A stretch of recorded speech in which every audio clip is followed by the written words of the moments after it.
नमस्कार, राम राम, बहुत स्वागत है आपका। देख रहे हैं आप इंडिया न्यूज मध्य प्रदेश छत्तीसगढ़ और मैं हूं आपके साथ लीचवी रॉय। खबर दोपहर की शुरुआत कर रहे हैं, बड़ी खबर के साथ कर रहे हैं और ये देखिए, ट्विशा शर्मा मौत मामले में एक बड़ा अपडेट सामने आया है। आरोपी समर्थ ने हाईकोर्ट में अग्रिम जमानत याचिका लगाई है। जबलपुर हाईकोर्ट में जमानत याचिका लगाई गई। भोपाल जिला कोर्ट ने यहां पर अग्रिम जमानत याचिका खारिज कर दी थी, रिजेक्ट कर दी थी और ऐसे में आरोपी समर्थ ने अब हाईकोर्ट का दरवाजा खटखटाया। भोपाल पुलिस ने समर्थ सिंह पर 30,000 रुपए का इनाम घोषित किया था। ऐसे में आपको बता दें कि जबलपुर से ये जो खबर है, ट्विशा शर्मा मौत का ये जो मामला लगातार तूल पकड़ता जा रहा था। ट्विशा के पति समर्थ सिंह ने हाईकोर्ट की शरण अब ले ली है। समर्थ सिंह ने हाईकोर्ट में दायर की है एक जमानत, एक बेल याचिका।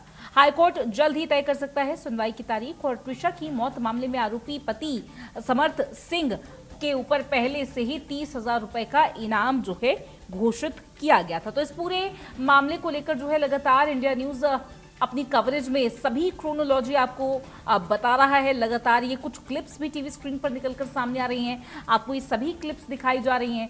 जबलपुर हाई कोर्ट में यहाँ अग्रिम जमानत की याचिका दायर की गई है। हालांकि वो एक्सेप्ट होगी या रिजेक्ट, इससे लीगल लैंडस्केप पर काफी ज्यादा जो है इस केस पे इम्पैक्ट पड़ता हुआ नजर आएगा। जबलपुर हाई कोर्ट में ये जो जमानत याचिका लगाई है, ये इस चीज के बाद हुई जब 40 मोबाइल नंबर्स यहां पर ट्विशा शर्मा के परिजनों द्वारा दिए गए हैं। हमारे साथ जुड़ रहे हैं हमारे सहयोगी राजेश विश्वकर्मा, उनसे भी बात कर लेते हैं। राजेश, देखिए, लगातार जो ट्विशा शर्मा मौत का पूरा मामला है, इस मामले को लेकर लगातार इन्वेस्टिगेशन में कई सारे एंगल्स निकल कर आए हैं। अब अग्रिम जमानत की याचिका दायर की गई है समर्थ द्वारा, क्या जानकारी?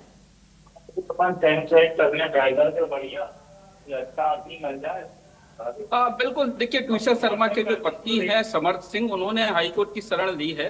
अग्रिम जमानत याचिका हाईकोर्ट में लगाई गई है क्योंकि भोपाल की जिला अदालत से पहले ही अग्रिम जमानत याचिका खारिज हो चुकी है। 30,000 का इनाम जो है वो पुलिस ने घोषित कर रखा है। अब जबलपुर हाईकोर्ट की इस पूरे मामले पर उन्होंने शरण ली है और हाईकोर्ट में अग्रिम जमानत याचिका दायर की है। हाईकोर्ट जल्द इस पूरे मामले पर जो तारीख है वो तय कर सकता है। चूंकि हाईकोर्ट में ये याचिका दायर हुई है, तारीख अभी तय नहीं है। हो सकता है सोमवार तक इस पर सुनवाई हो। देखना होगा कि क्या कुछ दलीलें जो है वो इस अग्रिम जमानत याचिका में दी जाती हैं। चूंकि पहले ही जो प्रताड़ना के आरोप हैं वो ट्विशा के पति समर्थ सिंह पर हैं और गंभीर मामला अपने आप में है। और देखना होगा कि जब हाईकोर्ट में इस पूरे मामले की सुनवाई होगी तो क्या कुछ दलीलें जो है इस अग्रिम जमानत के पक्ष में दी जाती हैं, क्या कुछ कहा जाता है, क्योंकि अपने आप में हाई प्रोफाइल मामला है। और अगर बात की जाए तो ट्विशा शर्मा की जो मौत थी वो उसको लेकर लगातार उनके परिजन प्रदर्शन कर रहे हैं, लगातार जो है वो इस मामले को लेकर आवाज उठा रहे हैं। साथ ही अगर बात की जाए तो जो समर्थ सिंह के परिवार है वो भी कहीं ना कहीं इस पूरे मामले को लेकर जवाब दे रहा है। और अब ऐसे में यह हाईकोर्ट पूरा मामला पहुंचा है। हाईकोर्ट में अग्रिम जमानत समर्थ सिंह के द्वारा दायर की गई है और देखना होगा जब इसमें सुनवाई होगी तो क्या कुछ पक्ष अग्रिम जमानत के पक्ष में रखा जाता है और हाईकोर्ट क्या कुछ फैसला इस पूरे मामले को लेकर देता है। तो राजेश, ये जो पूरा मामला इस वक्त चल रहा है, एक ऑडियो भी इसको लेकर वायरल किया गया था जो कि कैरेक्टर असैसिनेशन की ओर संकेत करता है। ट्विशा शर्मा की कैरेक्टर पर बात यहाँ पर हुई है, उनकी खुद के मदर इन लॉ द्वारा ये बात कही गई। इसके अलावा जो है 40 फोन नंबर्स यहाँ पर जो है खुद ट्विशा शर्मा के पेरेंट्स ने जारी कर दिए हैं, जो कि कहा जा रहा है कि इन्वेस्टिगेशन को इन्फ्लुएंस करते हुए ये जो जज रही हैं गिरिबाला, उनके द्वारा जो है फोन कॉल्स किए गए हैं। क्या इन सभी चीजों का, इन सभी डेवलपमेंट्स का असर यहां पर सुनवाई पर पड़ सकता है? याचिका जो जमानत को लेकर दायर की गई है, क्या उसके ऊपर इसका असर पड़ सकता है? कैसे देखते हैं आप? बिल्कुल, देखिए, जब अग्रिम जमानत याचिका लगेगी तो क्या दलीलें जो है वो इसके पक्ष में दी जाती है समर्थ सिंह के द्वारा, ये देखना महत्वपूर्ण होगा। और अगर जो ट्विशा का परिवार है वो इसका विरोध करता है तो वो क्या सारी चीजें देता, क्योंकि जिस तरीके से लगातार सारी चीजें जो है वो कहीं ना कहीं सामने रखी गई है कि किस तरीके से जो परिवार है, ट्विशा शर्मा का जो पति थे, उनकी सास थी, किस तरीके से प्रभावशाली थी।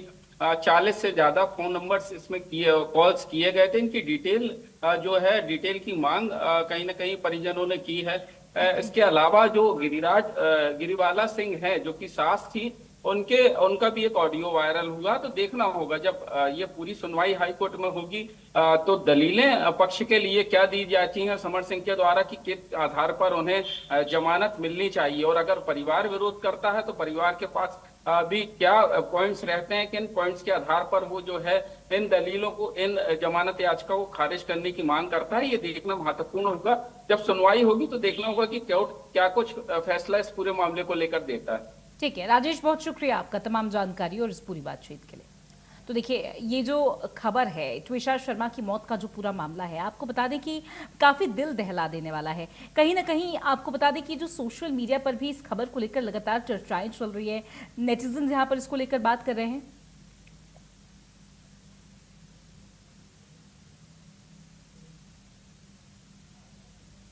और जुड़ रहे हैं हमारे साथ हमारे सहयोगी प्रखर जैन, उनसे भी बात कर लेते हैं। प्रखर, देखिए राजेश ने भी यहाँ पर जो है ये जो जमानत याचिका दायर की गई है, अग्रिम जमानत, इसको लेकर लीगल लैंडस्केप में क्या कुछ चल रहा है इसकी जानकारी उन्होंने दी। आपको क्या लगता है, क्योंकि ये जो पूरा मामला है ट्विशा शर्मा की मौत का जो मामला है, सोशल मीडिया पर भी काफी ज्यादा छाया हुआ है, लोग काफी ज्यादा इसके बारे में बात कर रहे हैं, ट्रोलिंग कर रहे हैं, काफी ज्यादा सभी लोग परेशान हैं। वो एक ऐसे परिवार में शादी करके गई थी जो लोग कानून के जानकार हैं, और क्या कानून को मरोड़ कर इसको अपने पक्ष में इस्तेमाल करना उनके लिए बहुत आसान नहीं होगा?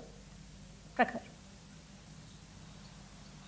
देखिए बिल्कुल, जस्टिस फॉर ट्विशा ये हैशटैग लगातार ट्रेंड कर रहा है। और आपने बिल्कुल ठीक कहा, जिस परिवार में ट्विशा की शादी हुई थी वो पूरी तरीके से लॉ की जो प्रक्रिया है, कानून की और कोर्ट की जो प्रक्रिया है, उसमें पूरा रचा बसा हुआ परिवार है।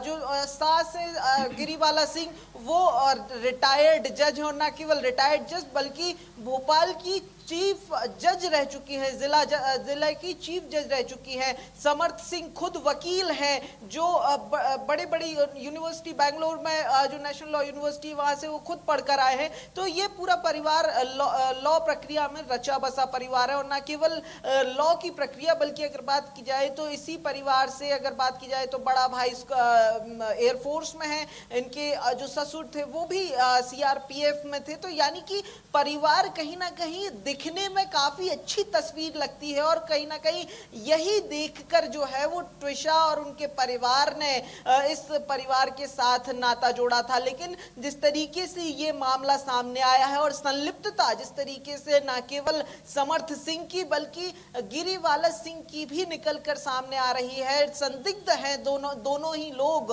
तो ऐसे में कहीं ना कहीं ये बड़ा जो हाई प्रोफाइल मामला है अपने आप में बन जाता है। दूसरी तरफ अगर बात की जाए तो दोनों ही पक्ष लगातार जो कानूनी दांवपेच है वहां पर अपनी तरफ से जितनी जोर आजमाइश कर सकते हैं वो करने में लगे हुए हैं।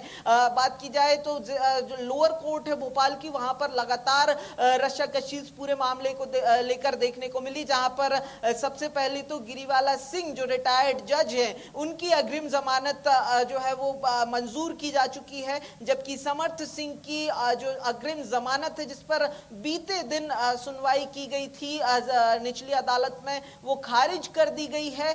तो उसके बाद दोनों ही पक्ष जो है वो हाई कोर्ट की तरफ जाते हुए दिखाई दे रहे हैं। समर्थ सिंह की तरफ से हाई कोर्ट की जबलपुर बेंच में जो है वो अग्रिम जमानत की याचिका लगा दी गई है। हालांकि समर्थ कहां है ये अब तक पता नहीं है, वो अब तक एब्सकॉन्डिंग है। हालांकि 13-14 तारीख तक समर्थ सिंह खुद भोपाल में थे, तमाम जब्तियों पर, तमाम पंचनामों पर समर्थ के साइन किए गए हैं। हॉस्पिटल में यानी एम्स में भी समर्थ थे, लेकिन 15 तारीख को जब एफआईआर दर्ज हुई उसके पहले से समर्थ गायब है। 6 टीमें एसआईटी की अब तक लगी हुई हैं, लेकिन समर्थ कहां है इसका कोई पता नहीं लग सका है। वहीं दूसरी तरफ अगर बात की जाए तो समर्थ ने अपनी जो अग्रिम जमानत की याचिका वो हाईकोर्ट में लगा दी है। तो दूसरी तरफ अगर बात की जाए तो आज जो ट्विशा के परिजन हैं उनकी तरफ से भी एक याचिका लगाई जानी है। ये याचिका जो है वो सेकंड पोस्टमार्टम को लेकर होगी, क्योंकि जो भोपाल की निचली अदालत है यहां से सेकंड पोस्टमार्टम